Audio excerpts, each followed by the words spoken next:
अनुपम श्रृंगार लीला। आज लालजू श्रृंगार कुंज के बाहर समस्त सखियों से अपनी प्राण प्यारी किशोरी जू के श्रृंगार सेवा करने की याचना कर रहे हैं। परंतु आज तो सखिया लालजू से एक कौतुक कर कहती है कि यदि आपको आज स्वामी जू का श्रृंगार करना है तो आपको अपने नैन कमलों पर रेशमी वस्त्र बांधकर श्यामा जू का श्रृंगार करना होगा। सखियों के वचन सुन लालजू बड़े ही आकुलित व्याकुलित हो कहते हैं, हे सखी, मैं तो अलबेली प्रिया की रूप माधुरी में इतना आसक्त हो जाता हूँ कि कभी खुले नेत्रों से श्रृंगार निपुणता से नहीं कर पाता, और आप सब कहती हो कि मैं मूंदे नेत्रों से सुकुमारी प्रिया जू का श्रृंगार करूं। यह सुन ललिता सखी चंचलित हो मुस्कुराते हुए कहती है, तब तो आप श्री राधिका जी का श्रृंगार नहीं कर पाओगे। तब रसिक प्रियतम विचार कर सखियों का प्रस्ताव मान जाते हैं और विशाखा सखी नागर लाल के सरसीले नेत्रों पर रेशमी रुमाल बांधकर नवल किशोरी लाडली जू के समक्ष बैठा देती है।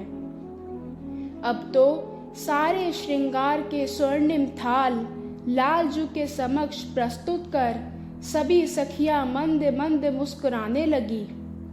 श्याम घन सुंदर किशोर अपने नील कर कंजों से एक एक आभूषण को स्पर्श कर विचारते हैं कि यह श्रृंगार किस सुकोमल श्री अंग पर सुशोभित होना चाहिए।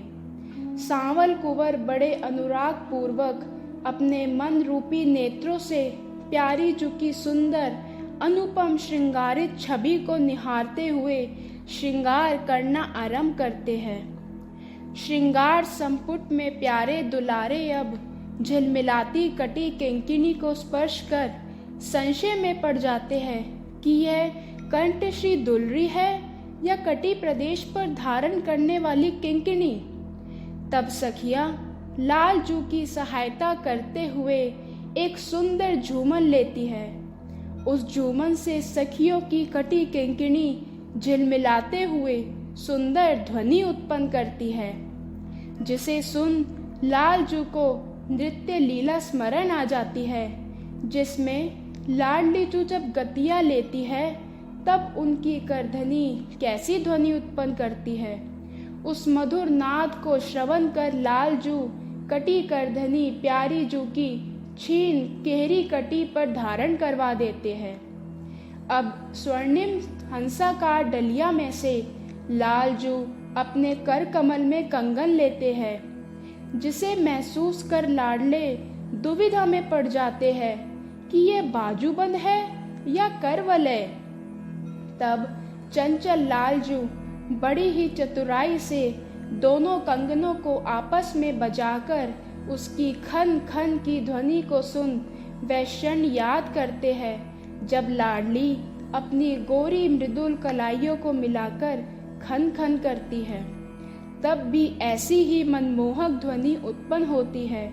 तब सुघर सांवरे स्पष्ट समझ जाते हैं कि यह तो करवलय ही है और कंगनों का अपने हृदय से लगा प्यारी जू को धारण करवा देते हैं। अब प्यारे जू नासा मौक्तिक को उठाते हैं।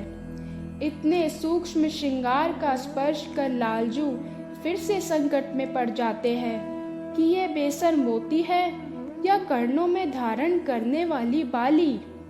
उस मोती को करकमल में लिए रसिक शेखर अब उसकी सुगंध ले विमुग्ध हो जाते हैं कि यह तो वही सुगंध है जब लाडली जू पान पीड़ा पाती हुई लालजू से सुंदर सुंदर वार्ता करती है।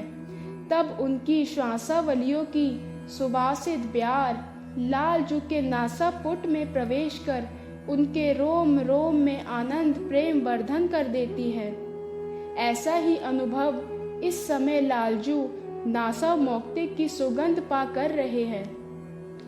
तब अनुरागी प्रियतम प्यारी जू के उज्जवल मुख कमल के समीप जा उन्हें वह झिलमिलाता बेसर धारण करवा देते हैं। धीरे धीरे लाडले किशोर बड़ी ही सावधानी पूर्वक नक्शो शिक तक अपनी प्राण प्यारी जू को अति सुंदर भांति से श्रृंगारित कर देते हैं।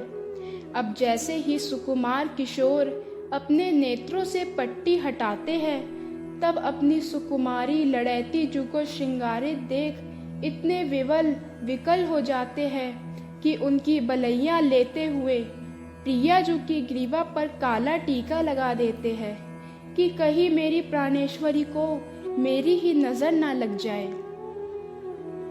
इसी अनुपम लीला से संबंधित कुछ प्रश्न।